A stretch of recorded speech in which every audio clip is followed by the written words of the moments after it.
तो यहाँ पर जब हिरण्याक्ष का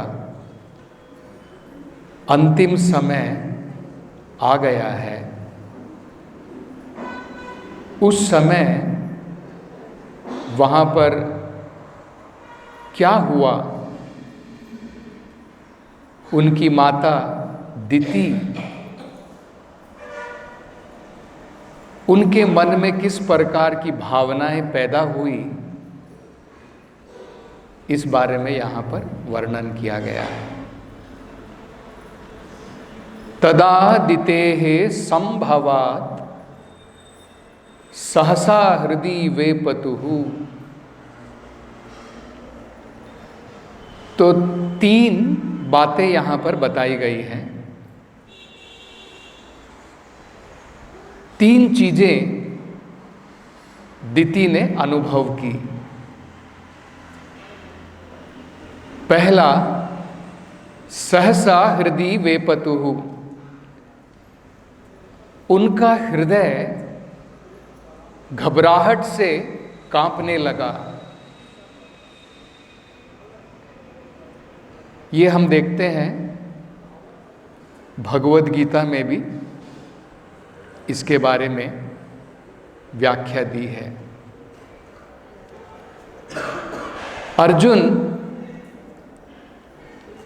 जब महाभारत के युद्ध में उनका मन पूर्ण रूप से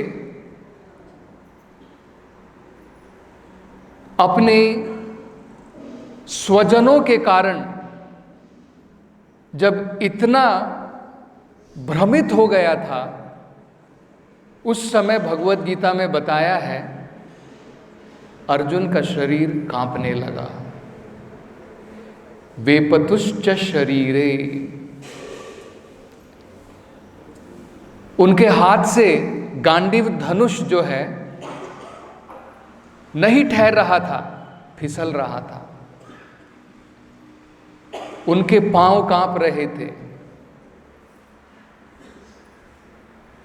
ये मटेरियल अटैचमेंट का एक साइन है, भौतिक आसक्ति का।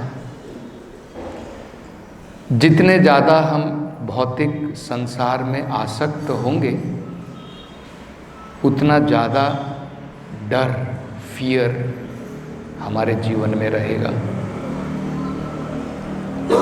और अगर हम अभय बनना चाहते हैं अपने जीवन में, if we want to become completely free from all fears, तो हमें आध्यात्मिक आसक्ति चाहिए। मैया सक्ता मना पार्था। अगर हमारा मन भौतिकतावाद में डूबा है, भौतिक संसार से आसक्त है, हर एक पल इस भौतिक संसार में अनेकों प्रकार की चिंताओं से हम घिरे रहेंगे। मतलब क्या है, समझना सरल है। अगर हमारे मन के अंदर में अनेकों प्रकार की एंग्जाइटीज़ हैं, चिंता है, हमको समझ लेना चाहिए हमारा मन भौतिक संसार से बहुत आसक्त है। अगर हमारे जीवन के अंदर में अनेकों प्रकार के भय हैं, मृत्यु का भय है, कहीं ये ना हो जाए, कहीं वो ना हो जाए, उस प्रकार से हमारे मन के अंदर में अनेकों प्रकार के भय बसे हुए हैं, उससे हमें समझ लेना चाहिए हमारा चेत, हमारा हृदय भौतिक संसार से अत्यधिक आसक्त है। और उसका फल क्या होगा? उसके फलस्वरूप अनेकों प्रकार के भौतिक कष्ट हमें भोगने पड़ेंगे, और साथ साथ में अगले जीवन में दोबारा भौतिक संसार में अपनी आसक्तियों के कारण वापस आना पड़ेगा।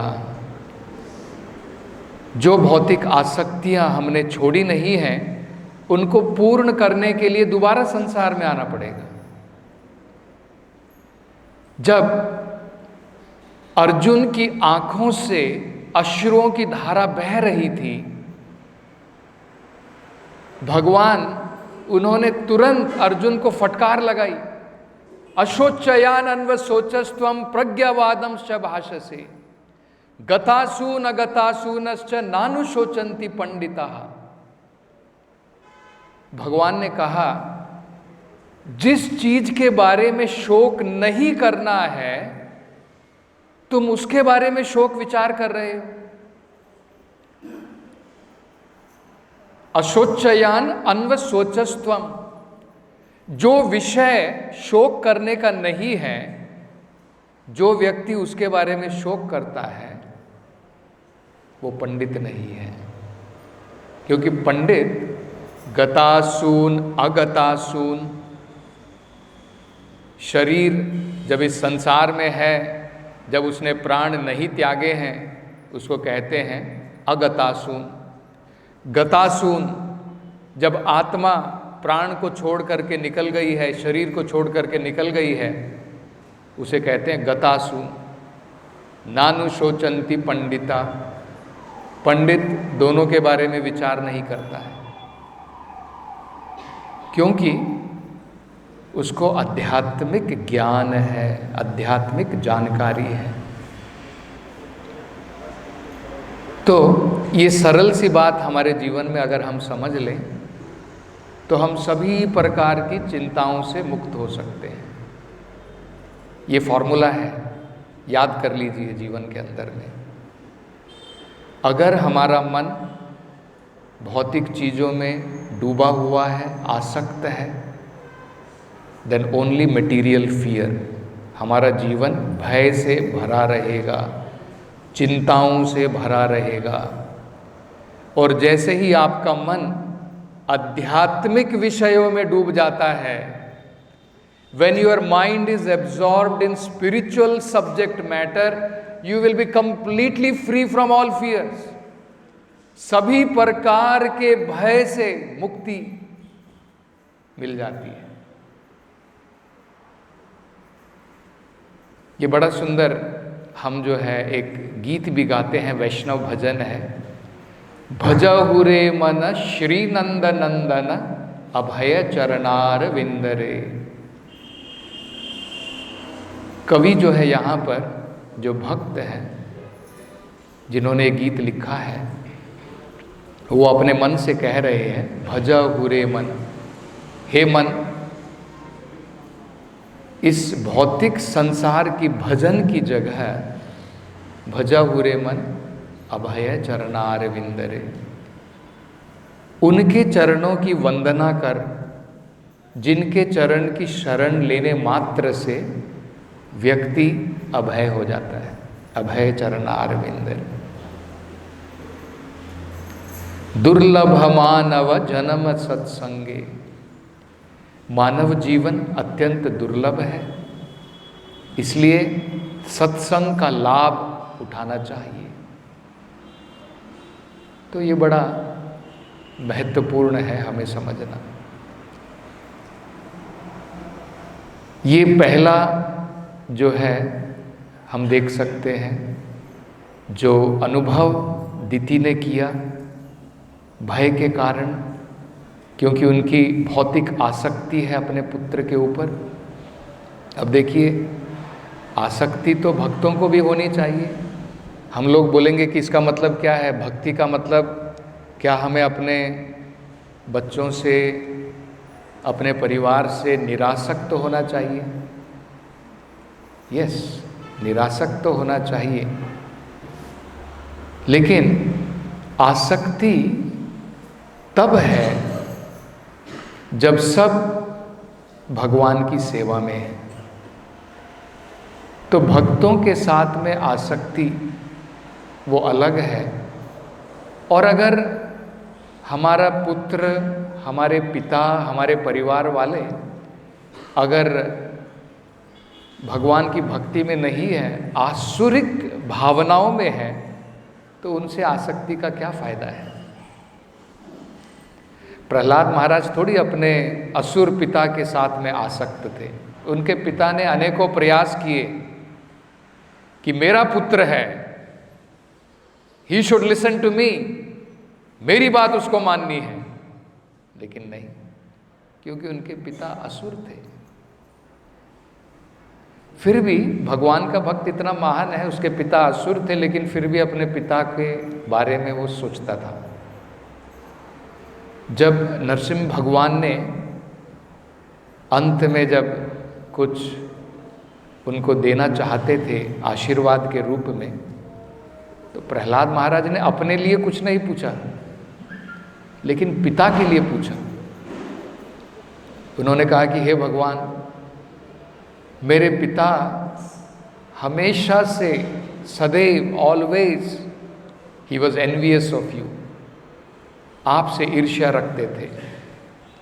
उनकी क्या गति होगी भगवान, मैं उनके बारे में सोच रहा।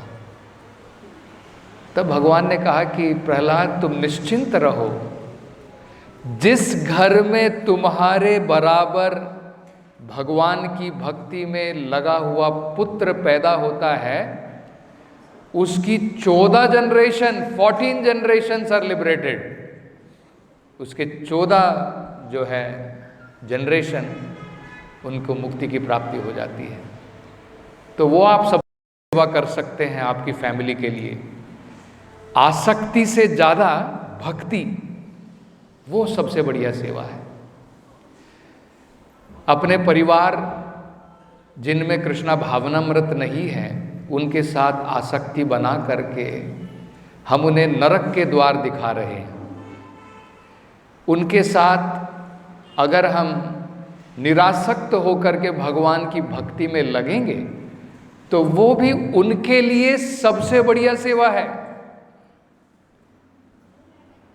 क्योंकि कम से कम वो नहीं लगे, अगर मैं भगवान की भक्ति में अगर मैं आगे बढ़ गया तो मेरे परिवार वालों को भी फायदा होगा, even they will be benefited. तो ये सबसे एक महत्वपूर्ण पॉइंट हमें जो है यहाँ पर समझना है कि अगर हम मटेरियल अटैचमेंट से इस भौतिक संसार में जुड़े हुए हैं, भौतिक आसक्तियाँ हैं, तो फिर आध्यात्मिकता में प्रगति करना बड़ा मुश्किल होगा। ये उदाहरण दिया जाता है, आपने वो सुनी होगी, प्रभुपाद ने एक कथा बताई थी। एक बार एक वेडिंग पार्टी नाव में जा रही थी और उनको जो है विवाह समाप्त करने के पश्चात नाव में नाविक जो है चला करके जा रहा था। पूरी रात उसने नाव चलाई, full night he was rowing the boat. सवेरे उठ करके देखते हैं कि जहां उन्होंने प्रारंभ किया वहीं पर है। तो सोचने लगे कि भाई क्या हो गया, सारी रात तो नाविक ने तो नाव चलाई थी, he was rowing the boat, फिर नाव आगे क्यों नहीं गई। तब उन्होंने देखा कि जो नाव से जो रस्सी बंधी हुई थी तट से, वो निकालना भूल गए थे। एंकर जो होता है ना, आप वो नहीं निकालेंगे, आप सारी शक्ति लगा लो, बोट चलाते रहो, लेकिन बोट तो आगे जाने वाली नहीं। इसी प्रकार है, अगर हमारा मन भौतिक चीज़ों में आसक्त है और आप सोच रहे हैं कि मैं भगवान की भक्ति करके आगे बढ़ूंगा, नहीं होगा। You have to give up that attachment. ये भौतिक आसक्तियाँ हमें जो है छोड़नी चाहिए, और छोड़ने के लिए आपको कोई अलग से कसरत करने की ज़रूरत नहीं पड़ेगी, उसकी चिंता मत करो। आप सोचेंगे प्रभु क्या करें, भौतिकता में बहुत आसक्ति है, कैसे छोड़नी है। उसके लिए प्रयास करने की ज़रूरत नहीं है। भगवान की भक्ति में अगर आप प्रयास करेंगे, निरासक्ति तो अपने आप आ जाएगी। क्योंकि ज्ञान के साथ में वैराग्य अपने आप आ जाता है। वासुदेवे भगवती, जब हम भगवान वासुदेव की भक्ति में लग जाते हैं, जनयति आशु वैराग्यम ज्ञानम च यद अहेतुकम, भगवान की अहेतु की भक्ति करने से ज्ञान और वैराग्य दोनों अपने आप आ जाता है। तो हमें क्या प्रयास करना है? हमें केवल इतना प्रयास करना है कि भगवान की भक्ति में कैसे आगे बढ़ा जाए। जिस प्रकार से एक ड्रंकर्ड होता है, उसकी एक रुचि जागृत हो गई है, डेली अगर वो दारू नहीं पीता है तो उसका काम नहीं चलता है। क्या हमारे अंदर में उस प्रकार की रुचि जागृत हुई है? ये हमें देखना है। एक दिन कम से कम वीकली में, एक्चुअली रोज हमें प्रयास करना चाहिए। हम लोग सोचते हैं कि हम लोग इतने बिजी हैं, संडे को आ जाते, चलो कम से कम डेली मुश्किल है, संडे को तो सोचना चाहिए। फिर भी हम लोग सोच लेते हैं नहीं, एक संडे ही एक दिन मिलता है मार्केटिंग करने का, संडे एक दिन मिलता है फैमिली के साथ बिताने का, है ना। उसको भी हम लोग बदल सकते हैं कि भाई संडे ही एक दिन मिलता है फैमिली के साथ में मंदिर आने का, है ना। उनके लिए भी बदलाव रहेगा और उसके साथ साथ में लाभ भी रहेगा। तो ये हमें सोचना है। ये पहला हम देख सकते हैं जो अनुभव दिति ने किया, अत्यंत भौतिक आसक्ति के कारण उनके हृदय के अंदर में कंपकपी उठ हुई। Immediately her heart started to shudder when she understood my son is now going to be killed. दूसरा, तुरंत उनको अपने पति की बात याद आ गई। उनके पति ने कहा था, हे दिति, इस अशुभ समय में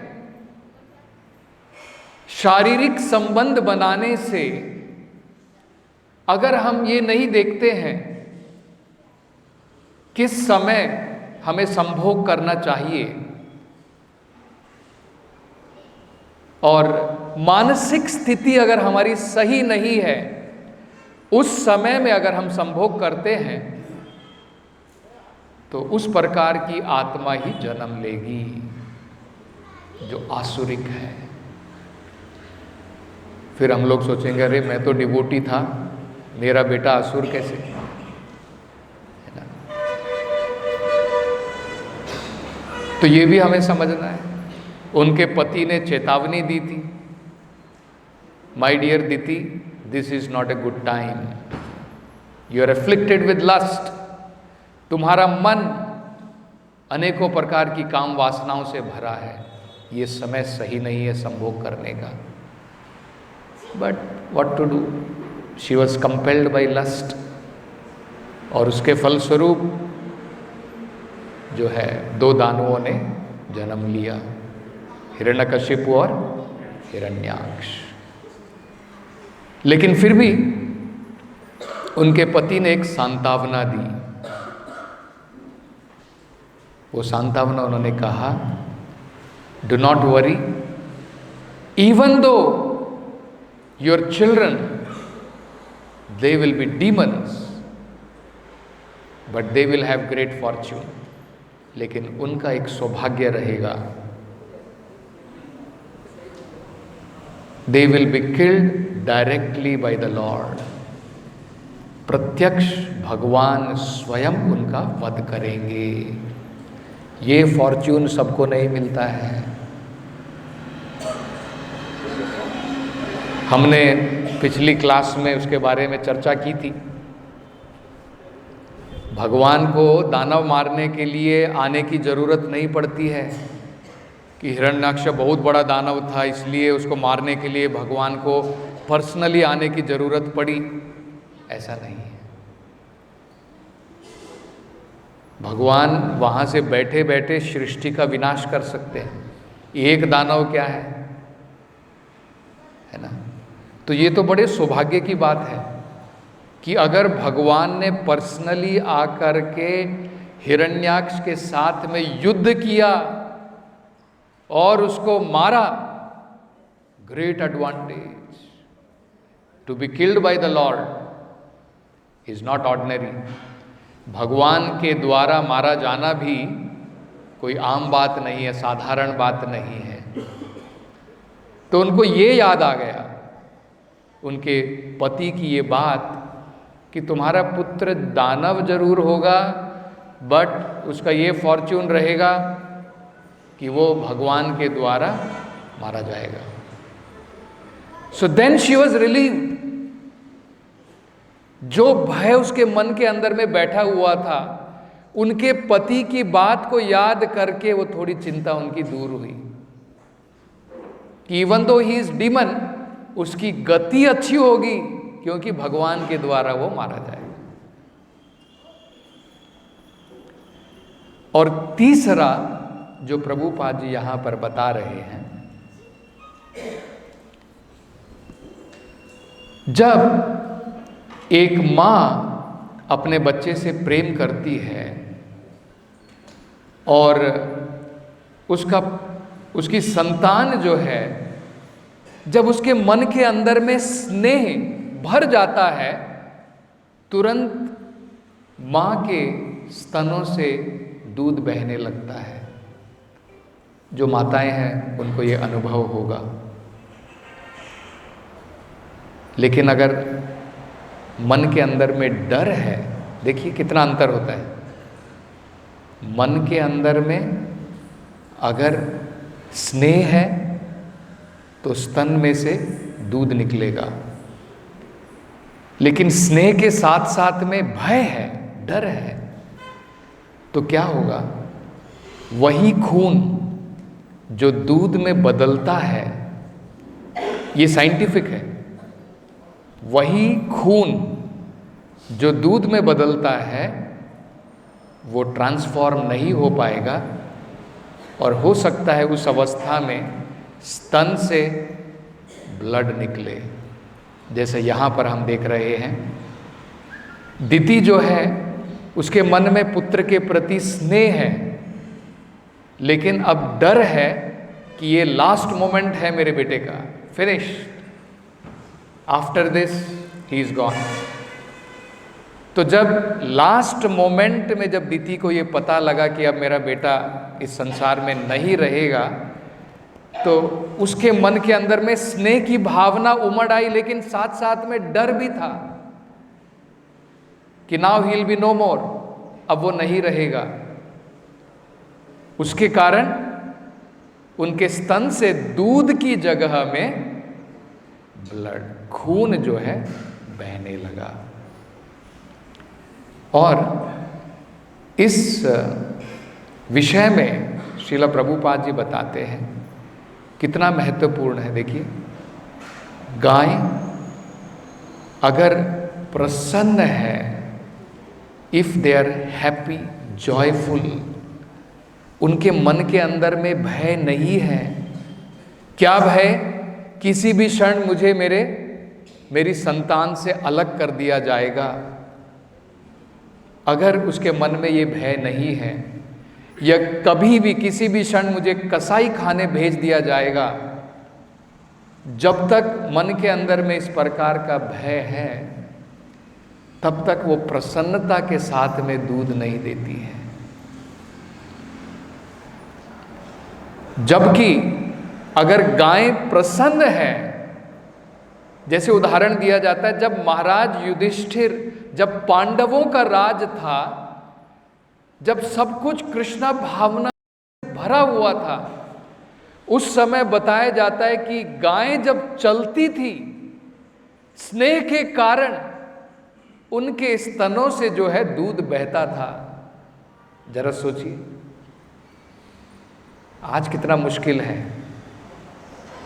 हम लोगों को मशीन लगानी पड़ती है गाय से दूध निकालने के लिए, बड़ी मुश्किल से कुछ लीटर दूध देती है गाय, है कि नहीं? क्योंकि उस प्रकार से गाय खुश नहीं है। somehow or other, we are trying to take out milk by force. जबकि दूध जो है, गाय अपने पुत्र के स्नेह के कारण ऑटोमेटिकली जो है दूध देती है। दूसरा ये भी बताया जाता है, देखिए, वही गाय का दूध, अगर हम वही गाय का खून, लहू, अगर हम दूध के रूप में प्रयोग करते हैं, वो अत्यंत शुभ है, वेरी ऑस्पिशियस। दूध का प्रयोग जो है अनेकों प्रकार के यज्ञ करने के लिए किया जाता है, भगवान के अभिषेक के लिए किया जाता है। उसी मक्खन के द्वारा घी बनता है, जिसके द्वारा सैक्रिफाइसेस होते हैं, यज्ञ किया जाता है। देखिए गाय कितनी महत्वपूर्ण है, और उसको सही प्रकार से रखना, खुश रखना कितना इंपॉर्टेंट है, कितना महत्वपूर्ण है। और वही गाय, अगर हम उसके दूध को छोड़ करके अगर हम उसके लहू का पान करते हैं, उसको कसाई घर में भेज करके और उसके मांस का, उसके लहू का पान करते हैं, it is very very very inauspicious. वेदों में कहा है, जितने गाय के सर के ऊपर या उसके शरीर के ऊपर बाल हैं, उतने हजारों हजारों साल तक हमें जो है उस प्रकार की पीड़ा भोगनी पड़ेगी अगर हम गाय को इस प्रकार से कष्ट दे करके उसके लहू का पान करते हैं। तो देखिए, गाय का दूध एक रूप में वही लहू है, इट इज ब्लड। लेकिन जब ब्लड दूध में ट्रांसफॉर्म हो जाता है, इट इज वेरी ऑस्पिशियस। और वही खून, वही लहू जब दूध में ट्रांसफॉर्म नहीं होता है और हम उसका सेवन करते हैं, वो बड़ा अशुभ माना जाता है। तो ये हमें समझना है। एक और जो महत्वपूर्ण बात हम यहां पर समझ सकते हैं, प्रभुपाद जी तात्पर्य में क्या बता रहे हैं। देखिए, ये बड़ा महत्वपूर्ण है। हमें जो है प्रभुपाद जी के तात्पर्य ऑर्डिनरी नहीं है, है ना, दे आर एक्स्ट्रा ऑर्डिनरी। हर एक श्लोक के अंदर में उसका क्या तात्पर्य है, इसलिए उसको परपोट कहा जाता है। ये श्लोक में भगवान क्या बोलना चाहते हैं, ये इंपॉर्टेंट है। तो यहां पर एक और बड़ा महत्वपूर्ण अंग जो प्रभुपाद जी तात्पर्य में बताते हैं, it is by the grace of the Lord, भगवान की कृपा के द्वारा दिति को ये स्मरण आया। क्योंकि हमारा मन जब इस भौतिक संसार में अनेकों प्रकार की भौतिक चीज़ों से आसक्त है, डरा हुआ है, घबराया हुआ है, तब भला भगवान कहाँ याद आते हैं? Very difficult to remember the lord. लेकिन किसी न किसी प्रकार से अगर हमें भगवान की याद आती है, वो भगवान की कृपा है। It is just great mercy of the Lord. तो यहां पर दिति के ऊपर भगवान ने करुणा की। दिति का मन घबराया हुआ था। देखिए यहां पे लिखा है ना, कौन पढ़ेगा, क्या लिखा है? नहीं, दिति का मन कांप रहा था। करेक्ट। तो लिखा है यहां पर, आप देख सकते हैं, सहसा हृदि वे पतुहु। जैसे ही उनको याद आया कि उनके पुत्र की अब मृत्यु निश्चित है, उनका मन घबरा गया। तो ये पहले हुआ, लेकिन बाद में भगवान की कृपा से उन्हें ये भी याद आ गया कि उनके पति ने उनको क्या कहा था कि इनकी मृत्यु होगी, लेकिन इनकी मृत्यु भी एक्स्ट्रा ऑर्डिनरी होगी। So do not worry about their death, क्योंकि इनको मारने के लिए स्वयं भगवान आएंगे। तो ये भी दिति को भगवान की कृपा के द्वारा याद आया।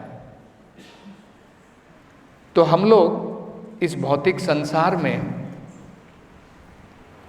अनेकों लोगों के ऊपर निर्भर हैं, डिपेंडेंट हैं, और हम लोग सोचते हैं कि मेरे करीबी के लोग जो हैं, मेरे परिवार के लोग, ये जब संकट आएगा तब ये मेरी सुरक्षा करेंगे।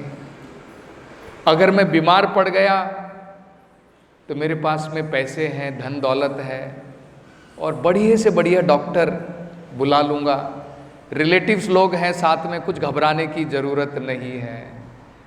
देखिए, डर तो सबके मन में है, घबराहट सबके मन में है, ये मटेरियल वर्ल्ड है, हर एक पग पर भय है। लेकिन हम लोग उस भय को भगाने के लिए अनेकों प्रकार की योजनाएं बनाते हैं। बढ़िया बैंक बैलेंस, मेरे सगे संबंधी सब लोग हैं, एवरीबडी इज फाइन, मेरी हेल्थ भी बढ़िया है, मैं रोज एक्सरसाइज करता हूँ, है ना।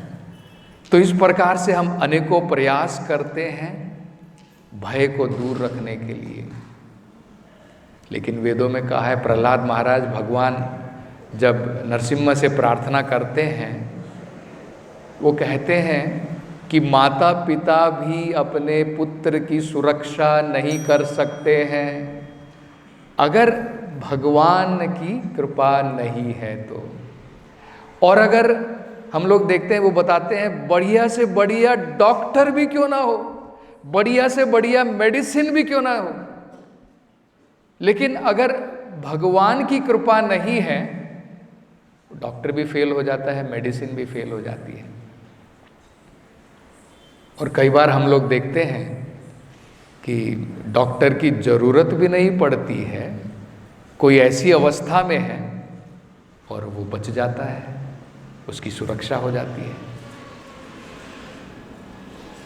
तो इसलिए, और वो तीसरा एग्जाम्पल देते, वो कहते हैं एक्सपर्ट नाविक क्यों ना हो, आपके पास में बहुत बढ़िया नाव हो, बोट हो, शिप हो, लेकिन बड़ी से बड़ी शिप भी जो है टाइटैनिक की तरह डूब सकती है ना। तो कितने सुंदर उदाहरण प्रहलाद महाराज देते हैं। भौतिक चीज़ों के ऊपर डिपेंडेंट मत हो जाओ, उनके द्वारा अपने भय को दूर करने का प्रयास मत करो। तो 3 उदाहरण उन्होंने दिए। एक, कितने भी स्नेहित माता पिता क्यों ना हो, कि मेरा पुत्र है, मेरा पुत्र है, मेरा बेटा है, मेरी बेटी है, मैं उनकी रक्षा करूंगा। नो, जब समय आएगा you can not do anything, हम कुछ नहीं कर पाएंगे। बढ़िया से बढ़िया डॉक्टर चिकित्सक क्यों ना हो, भगवान की कृपा नहीं रही तो वो नहीं बचेगा। इसी प्रकार से बढ़िया नाव है आपके पास में, बढ़िया से बढ़िया नाव को चलाने वाला है, लेकिन अगर भगवान की कृपा नहीं है तो नाव भी डूब जाएगी। तो इसलिए प्रहलाद महाराज कहते हैं, the only way is to take shelter of lotus feet of Krishna. भगवान के चरण कमल अगर हम उनकी शरण ले लेते हैं, कृष्णा विल नेवर फॉरगेट। भगवान का एक दिव्य गुण है, भगवान अपने भक्तों के प्रति अत्यंत कृतज्ञ रहते हैं। इस भौतिक संसार में कोई हमारी भलाई करता है, कोई हमारा अच्छा करता है, हम जीवन भर उसके ग्रेटफुल नहीं रहते हैं, कृतज्ञ नहीं रहते हैं, करेक्ट। लेकिन भगवान देखिए, हमने थोड़ी भी अगर भगवान की भक्ति की, भगवान जीवन भर, life time Krishna remembers that favour. ये उदाहरण दिया जाता है। द्रौपदी के बारे में ये उदाहरण है, जब उन्होंने प्रेम के द्वारा भगवान के ऊपर निर्भर होकर के अपने हाथ ऊपर करके हे गोविंद हे गोविंद, जब इस प्रकार से भगवान को पुकारा, कृष्ण कहते हैं, ये महाभारत में दिया है, कृष्ण कहते हैं कि जब द्रौपदी ने मुझे इस प्रकार से पुकारा, I have become full life time grateful to Draupadi, उनका ऋणी हो गया हूं मैं, I cannot repay her debt. तो जरा सोचिए, भगवान का ये एक दिव्य गुण है। हम किसी का बड़ा से बड़ा उपकार भी भूल जाते हैं, भगवान छोटे से छोटा उपकार भी नहीं भूलता है। और इसलिए हम देखते हैं कि जब समय आया, द्रौपदी को अनेकों प्रकार से कष्ट आए, भगवान पांडवों के साथ में हमेशा रहे। इसी प्रकार से उदाहरण दिया जाता है, जब भगवान राम अपनी लीला में थे, जाम्बवंत ने अनेकों प्रकार से भगवान की सेवा की, राम जी की सेवा की। वो वानर थे, ने उस सेवा को कभी नहीं भूला। अगले जीवन में जब भगवान कृष्ण के रूप में स्वयं आए, धन्यवाद के रूप में भगवान ने जाम्बवंत की पुत्री का हाथ अपने हाथ में थामा। One of the important queens of Krishna was Jambavati, जो जाम्बवंत की पुत्री थी। देखिए, ये बताया जाता है भगवान के बारे में। तो भगवान की कृपा के कारण ही दिति के मन के अंदर से वो भय निकल सका। उन्हें समय पर ये याद आया कि yes, my son is going to die, but immediately she remembered, तुरंत उनको याद आ गया, उनके पति ने कहा था कि yes, your son will be killed, he is असुर, बट ग्रेट फॉर्च्यून कि उसकी मृत्यु स्वयं भगवान के द्वारा होगी। तो इसके साथ हम यहाँ पर समाप्त करेंगे। ग्रंथराज श्रीमद् भागवतम की जय। जगत गुरु श्रील प्रभुपाद की।